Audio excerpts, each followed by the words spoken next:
दोस्तों एलियंस की खोज एक ऐसी खोज है जो बस लगी हुई है। एस्ट्रोनॉमर्स इसी चीज में लगे हुए हैं कि किसी तरीके से हम एलियंस या फिर ऐसा प्लेनेट ढूंढ लें जिसमें लाइफ मौजूद हो। तो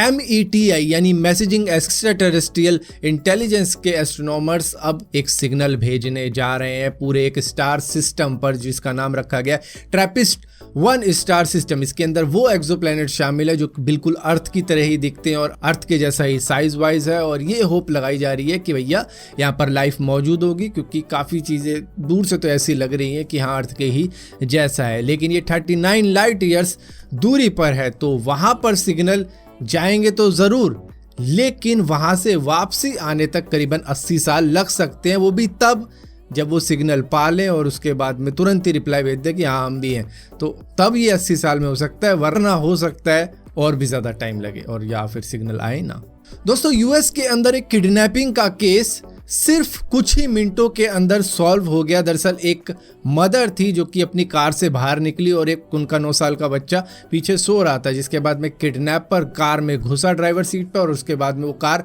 वहां से लेकर फरार हो गया। ये पार्किंग के अंदर ही हुआ था, जहां पर मदर हक्का बक्का रह गई, जिसके बाद में तुरंत ही मदर के दिमाग में आइडिया आया कि उसने फाइंड माई आईफोन में लोकेशन ट्रेस करी अपने फ़ोन की, जो कि उस कार के अंदर ही मौजूद था। जिसके बाद में वो कार की लोकेशन ट्रेस करते रहे पुलिस वाले और उसके पीछे चॉपर लगवा दिया, कारें पीछे लग गई पुलिस की, और इसके बाद में कुछ मिनट रहे होंगे, मुश्किल से 1 घंटा भी नहीं हुआ था, और कुछ ही मिनटों में उस किडनैपर को पकड़ लिया गया था। चॉपर उसके पीछे लगा हुआ था और ऊपर से गाड़ियों ने उस पर पिट मैन्यूवर करके उसकी गाड़ी को कुछ इस तरीके से मोड़ दिया था, जिसके बाद में सारे पुलिस वाले गन वन लेके निकल गए थे और उसके बाद में किडनैपर पकड़ा गया और बड़ी तेज़ी से एक्शन लिया गया। ये बात कमाल की थी कि मदर का दिमाग फटाफट चला कि आईफोन में ये भी फीचर है तो इसको भी यूज़ किया जा सकता है इस सारी सिचुएशन से बचने के लिए। तो यहाँ पर पुलिस ने बहुत जल्दी एक्शन लिया था, जिसकी वजह से ये सारा मामला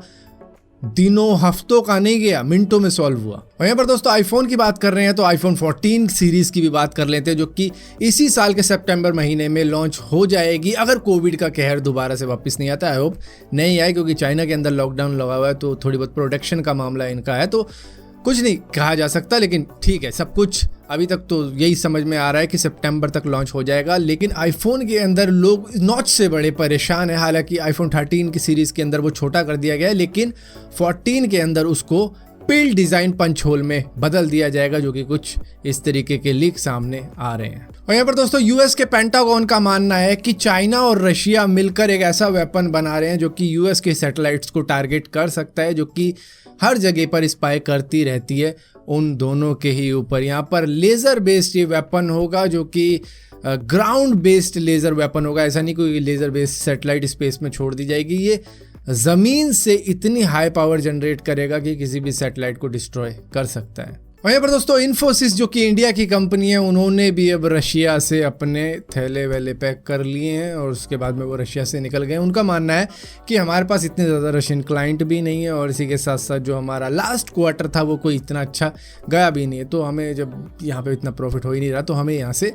निकल लेना चाहिए। तो उन्होंने भी अब अपना पैकिंग कर ली है और वो अब वहाँ से निकल रहे हैं। और यहीं पर दोस्तों चाइना का टेक जायंट हुआवे, जिसको US ने बैन कर रखा है और कई और कंट्रीज़ ने बैन कर रखा है, लेकिन उन्होंने अब रशिया को एक तरीके से बैन कर दिया है कि भैया हम अब नए कॉन्ट्रैक्ट नहीं लेंगे रशिया के। हालांकि उनका रशिया के अंदर ऑफिस भी है जहां पर वो मतलब किसी और देश की कंपनियों के साथ में डील कर लेते थे, चाहे स्मार्टफोन की हो गई या फिर लैपटॉप की हो गई या फिर टेक्नोलॉजी की जितनी भी थी उनके साथ में काम कर लेते थे। और रशिया के अंदर भी वो 4G 5G के नेटवर्क वगैरह लगा रहे थे, लेकिन अब उनके साथ में भी कुछ इम्पैक्ट पड़ रहा है US के सैंक्शन की वजह से, यूरोपियन यूनियन के सैंक्शन की वजह से। तो इस वजह से अब उन पर भी जो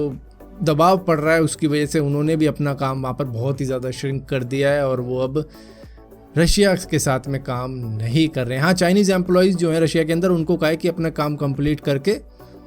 आ जाना वापस। दोस्तों कैमरे के अंदर पहली बार कैप्चर किया गया है कि स्क्विड ने अपना कलर चेंज किया है। दरअसल ओकिनावा फैसिलिटी के अंदर हुआ क्या था कि टैंक को साफ करने के लिए उन मछलियों को इधर से उधर किया गया था, तो देखा गया कि उन्होंने कैमोफ्लेज किया और एक आदमी ने अपना कलर भी चेंज किया, जिसके बाद में कैमरे में पहली बार ये सीन कैप्चर किया गया अब तक की हिस्ट्री में। और यहीं पर दोस्तों यूएस के अंदर कैसीनो, लॉटरी वगैरह ये सब लीगल है, जिसकी वजह से वहाँ पर कैलिफोर्निया के अंदर एक्सीडेंटली एक महिला 75 करोड़ यानी कि 10 मिलियन यूएस डॉलर जीत गई, वो भी एक्सीडेंटली। दरअसल उन्होंने लॉटरी वेंडिंग मशीन के अंदर जो भी खेल खेलना था वो खेला, लेकिन एक्सीडेंटली उन्होंने कोई गलत बटन दबा दिया और वो बटन दबाने की वजह से वो दबाना नहीं चाह रही थी, तो वो प्रेस हो गया, जिसके बाद में उनकी 10 मिलियन यूएस डॉलर की लॉटरी लग गई और वो हो गई अमीर। सो फिलहाल के लिए दोस्तों इस वीडियो के अंदर इतनी अपडेट्स थी। अगर वीडियो आपको पसंद आती है तो इस वीडियो को लाइक जरूर करना, शेयर जरूर करना और इसी तरीके की और भी वीडियो देखने के लिए इस चैनल को सब्सक्राइब जरूर करना, और सब्सक्राइब किया